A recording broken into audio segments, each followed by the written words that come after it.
Cilvēka mugurkauls ir ļoti sarežģīta anatomiska struktūra, kurā ietilpst gan skriemeļi, gan arī muguras smadzenes ar ļoti daudz asinsvadiem un nervu saknītēm. Tā kā jebkurš vismazākais bojājums var izraisīt nopietnus neiroloģiskus traucējumus, sākot ar stiprām sāpēm un beidzot ar iegurņa orgānu vai ekstremitāšu darbības traucējumiem. Tādēļ arī mugurkaula operācijas ir ļoti riskantas. Līdz ar to pēdējos gados pasaulē ienākusi jauna metode, kas pasargā no komplikācijām operācijas laikā. Tā ir mugurkaulāja jeb spinālā navigācija. Tagad šī metode pirmo reizi Baltijā tiek izmantota Paulas Stradiņa slimnīcas neiroķirurģijas klīnikā. Tā ir metode, kur precīzi palīdz ievadīt kādu instrumentu, ierīci, šai gadījumā stabilizācijas skrūvi mugurkaulā, tanī vietā, kurā nebūs neviena funkcionāli nozīmīga smadzeņu struktūra vai asinsvads. Kā zināms, pēc pasaules statistikas datiem, operējot parastā ceļā, dažāda veida neirolītiskus traucējumus pacienti guva 20% gadījumu.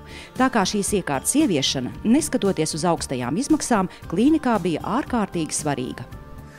Mums tāda izdevība radās šogad, iegādājoties attiecīgu iekārtu, kas ir tādā programmu, kas ir domāta tieši spinālai navigācijai, uz jau esošās mums darbojošās neironavigācijas sistēmas pamata, ko mēs pielietojam galvai, galvas smadzenēm, stereotaksē. Mēs uzsākām šo spinālo neironavigāciju.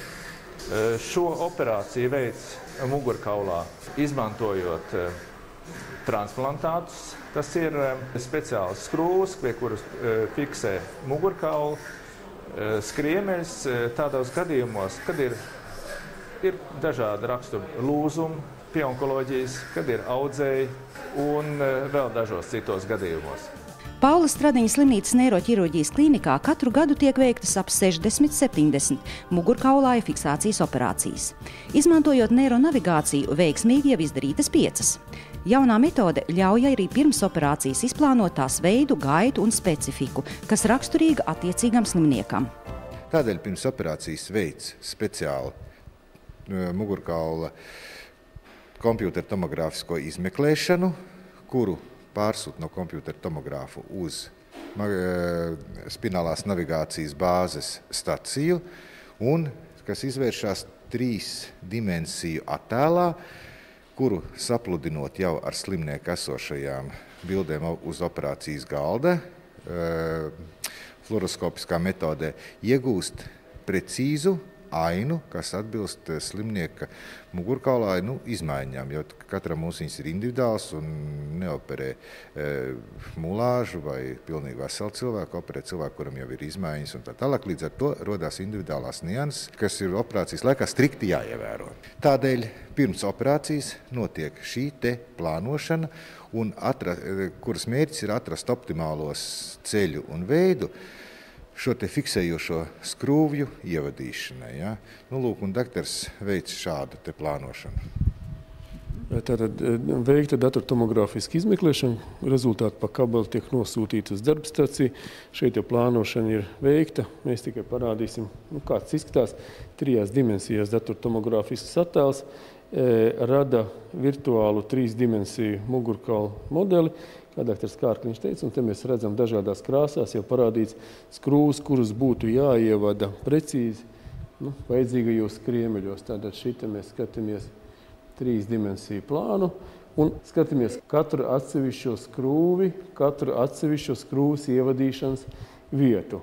Šeit papildinot var redzēt šķērsgriezumā, kāda būtu optimālā skrūvja trajektorija attiecīgajā skriemelī, un šeit to var vēl labāk redzēt jau 3 dimensiju tādā virtuālā attēlā, kas parādot šeit šī punktā, ievadot skrūvi, viņies optimālo ceļu, maksimāli nodrošinot, lai netiktu skarts kaut kādas nervu struktūras, tur muguras smadzenes, saknītes nervu un tā tālāk, ko nedrīkstētu darīt, bet veicot šīs operācijas ar iepriekšējām tehnoloģijām, un šis risks kaut ko skart ir daudz lielāks.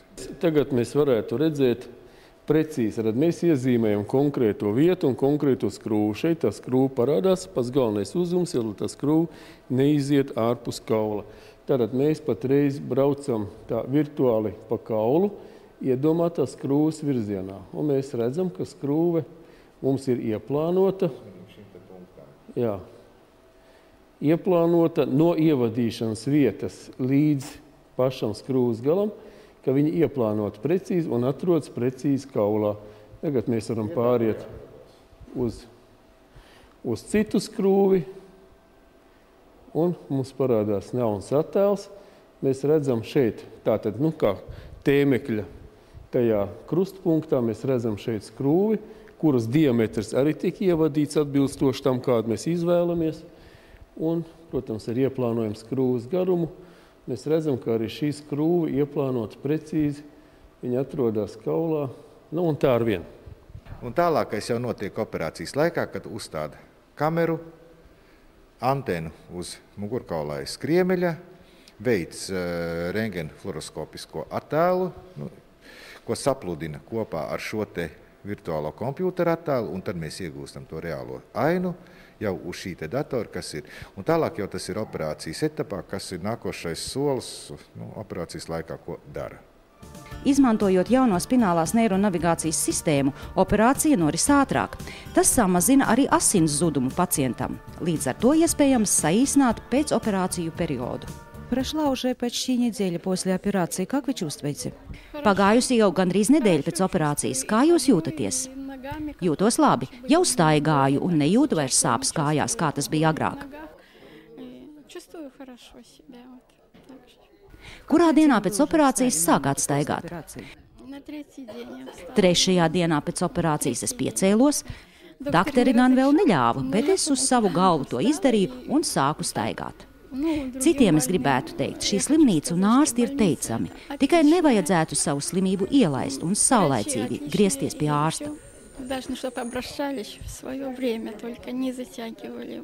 Что отлично все делают здесь. Мне очень понравилось и все. Ieviešot spinālo navigāciju Paula Stradiņa klīniskajā slimnīcā, spērts liels solis uz priekšu mugurkaula ķirurģijā mūsu valstī. Jo tagad iespējams palīdzēt arī tiem slimajiem, kam iepriekš operāciju kādu iemeslu dēļ nevarēja izdarīt. Jaunā metode paver plašas iespējas operēt arī bērnus. Bet, lai ārstēšana būtu veiksmīga, saulaicīgi meklējiet ārsta palīdzību. Ārsti neiroķirurgi konsultē arī Paula Stradiņa slimnīcas poliklinikā. Izziņas pa tālruni 7 069 280.